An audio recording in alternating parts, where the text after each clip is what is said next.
Assalamualaikum warahmatullahi wabarakatuh. Selamat datang di perkuliahan Manajemen Sumber Daya Manusia dengan saya, Dr. Aris Juswana.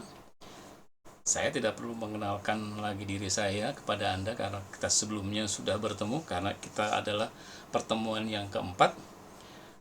Kita akan bicara tentang topik masih manajemen, atau kuliah kita masih sama tentang manajemen sumber daya manusia. Cuma kali ini kita akan bicara tentang masalah menyusun uraian jabatan. Kenapa hal ini sangat penting? Mengetahui tentang uraian jabatan, manfaatnya banyak buat diri sendiri dan juga begitu juga dengan perusahaan. Oleh karena itu, apa yang Anda akan dapatkan? Pak, saya dapat apa belajar ini? Ya, Anda akan mendapatkan konsep tentang job description atau uraian jabatan. Yang pasti tentang bagaimana caranya menyusunnya, langkah-langkahnya, ya, menyusun langkah-langkah. Oleh karena itu saya ingin menyelenggarakan perkuliahan ini dalam bentuk praktikum. Sebelumnya kita coba memahami dulu ya tentang uraian jabatan. Apa itu sebenarnya uraian jabatan itu?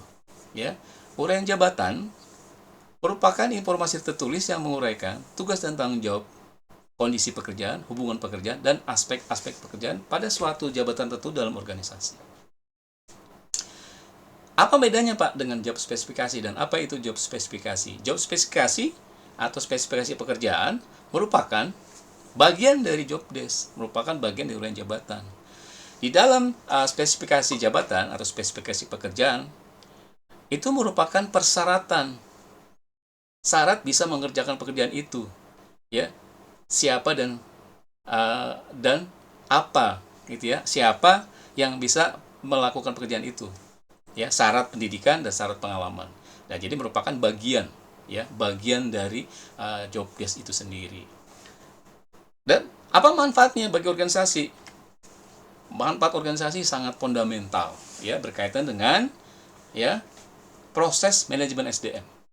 Kali dalam manajemen SDM kita tahu ada yang namanya perencanaan, ada yang namanya rekrutmen seleksi, pelatihan dan pengembangan, manajemen kinerja, penggajian, dan karir. Ya, semua itu merujuk kepada manajemen, merujuk kepada uraian jabatan. Ya, perencanaan, apa pekerjaannya? Ya, pekerjaan apa yang akan memenuhi perencanaan kita tahun depan? Kita mau mengerjakan apa? Adakah pekerjaan itu? Adakah kompetensi itu dalam perusahaan kita? Kemudian rekrutmen, syaratnya apa di dalam uraian pekerjaan itu ada syarat. Tadi disampaikan job spesifikasi, spesifikasi pekerjaan. Ya, syaratnya apa? Jabatan ini syaratnya apa? Pendidikannya apa? Pengalaman berapa lama? Pelatihan. Kenapa harus dilatih? Supaya dia bisa mengerjakan pekerjaan yang dibebankan pada dia. Karena apa? Karena ada penilaian di manajemen kinerja, ya, berkaitan dengan soal penggajian. Dalam penggajian itu orang bisa membedakan gaji satu dengan gaji yang, karena apa? Setiap jabatan memiliki skor atau poin, ya, yang dihitung berdasarkan uraian jabatan tadi. Begitu juga dengan karir, karena tadi ada poin di situ, ada skor di situ, maka akan terjadi hierarki dari mulai jabatan yang paling rendah sampai jabatan yang paling tinggi, dari jabatan staf sampai ke direktur, ya. Nah, itu berkaitan dengan karir. Nah, jadi manfaat uraian jabatan bagi organisasi sangat mendasar, ya, karena semua yang dilakukan secara operasional itu merujuk ke sana. Dan juga memiliki peran strategis, ya, penyelarasan strategi organisasi, memastikan bahwa setiap posisi dalam organisasi berkontribusi secara langsung pada pencapaian tujuan strategis perusahaan. Setiap tugas dan tanggung jawab harus dikaitkan dengan hasil yang mendukung visi dan misi perusahaan. Efisiensi dan eksternalitas operasional, mencegah duplikasi atau tumpang tindih, overlapping, ya kan? Dan mendefinisikan batas-batas pekerjaan tersebut secara eksplisit. Hal ini mampu meningkatkan efisiensi dan mengurangi kebingungan dalam alur bekerja. Strukturnya jelas, ya, menjadi komponen kunci dalam mendefinisikan organisasi terkait dengan pelaporan, tanggung jawab, ya, tanggung jawab pelaksanaan tugas-tugas kepada siapa. Kemudian comply kepada aturan hukum. Karena aturan main kita adalah job desk, maka kita akan ikutin apa yang dikatakan itu di pekerjaan. Lain hal penugasan, gitu ya. Kemudian ada lagi terkait dengan transformasi. Setiap perubahan organisasi, ya, itu akan merubah struktur organisasi. Ya, setiap ada perubahan bisnis akan merubah struktur organisasi, akan merubah uraian jabatan. Jadi kita perlu, ya, apakah karena akuisisi, apakah karena merger gitu kan, atau karena perubahan struktur organisasi itu sendiri gitu ya yang dikehendaki oleh manajemen. Jadi peran organ jabatan sangat strategis. Oleh karena itu, kita penting mengetahui unsur-unsur organ jabatan apa saja yang ada dalam itu. Informasi apa saja tentang identitas jabatan, nama jabatan, departemen dan lokasi, tujuan jabatan, tugas dan tanggung jawab utama, kenapa jabatan ini harus ada, ya, wewenang, batasannya sampai sejauh mana kita punya tanggung jawab, hubungan kerja baik secara internal maupun eksternal, dan standar kinerja. Karena itu sebagai alat ukur evaluasi kita di setiap semester ataupun tahunan. Kemudian, bagaimana tahapan penyusunannya? Nah, saya tidak akan panjang lebar bicara tentang penyusunan di sini, karena saya akan langsung kepada praktikumnya nanti mengajarkan kepada Anda. Jadi secara langsung Anda akan menganalisis, mengidentifikasi pekerjaan, menentukan tugas tanggung jawab, ya, kemudian menentukan wewenang, kemudian hubungan kerja seperti apa, dan standar kinerja yang tadi ada 6 tuh ya. Apa saja yang kita harus informasikan dan harus kita tuangkan melalui prosesnya, ya. Apa metode yang dipakai, ya, apa saja yang kita harus lakukan, siapa saja orang yang kita harus hubungi gitu ya.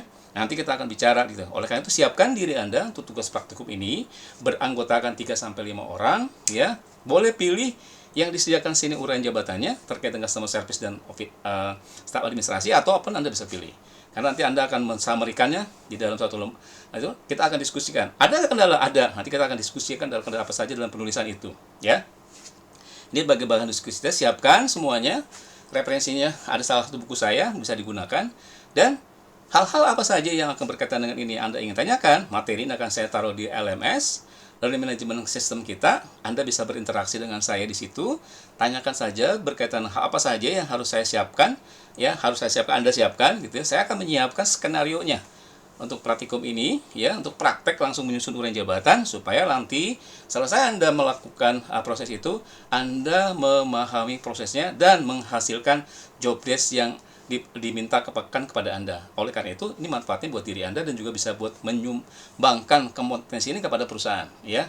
Jadi mitra diskusi nanti HR manager di perusahaan Anda masing-masing, ya, terkait dengan menyusun uraian jabatan ini. Karena ini merupakan satu kompetensi penting. Ya, itu yang saya harapkan. Anda keluar dari perkuliahan saya terkait dengan uraian jabatan ini, Anda bisa menyusun uraian jabatan baik buat diri Anda maupun organisasi Anda.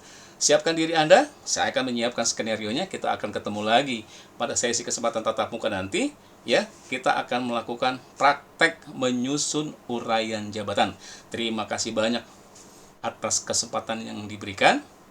Semoga apa yang saya sampaikan menjadi manfaat buat Anda, ya, dan kepada saya menjadi jariah abadi buat saya. Ya, saya memberikan pengetahuan, mudah-mudahan Anda ikhlas menerimanya, dan saya juga memberikan yang terbaik pengetahuan ini kepada Anda supaya Anda bisa mengembangkan dan meningkatkan karir Anda di masa akan datang. Terima kasih atas perhatian Anda semua, ya. Sampai ketemu lagi di pertemuan tatap muka. Ketua kelas mohon bantuannya untuk menyiapkan segala sesuatunya, membagi tugas. Nanti saya kirim deskripsi atau skenario praktikumnya di LMS kita. Terima kasih. Sampai ketemu. Wassalamualaikum warahmatullahi wabarakatuh.